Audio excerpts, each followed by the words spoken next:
يا أيها الذين آمنوا كتب عليكم الصيام كما كتب على الذين من قبلكم لعلكم تتقون أياما معدودات فمن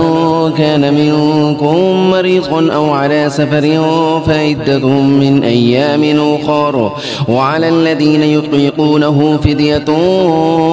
طعام مسكين فمن تطوع خيرا فهو خير له وأن تصوموا خير لكم إن كنتم تعلمون شهر رمضان الذي أنزل فيه القرآن هدى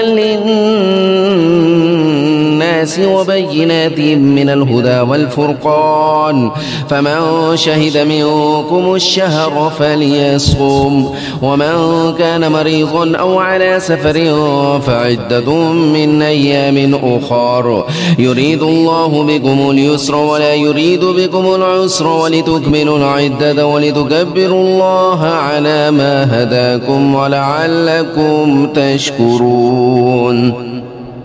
وإذا سألك عبادي عني فإني قريب أجيب دعوة الداعي إذا دعاني فليستجيبوا لي وليؤمنوا بي لعلهم يرشدون أحل لكم ليلة الصيام الرفث إلى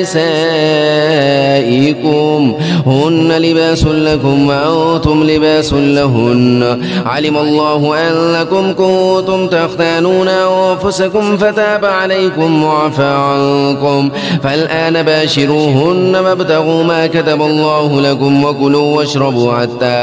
حتى يتبين لكم الخيط الأبيض من الخيط الأسود من الفجر ثم أتموا الصيام إلى الليل ولا تباشروهن وأنتم عاكفون في المساجد تلك حدود الله فلا تقربوها كذلك يبين الله آياته للناس لعلهم يتقون ولا تأكلوا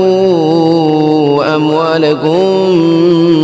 بينكم بالباطل وتدلوا بها إلى الحكام لتأكلوا فريقا من أموال الناس بالإثم وأنتم تعلمون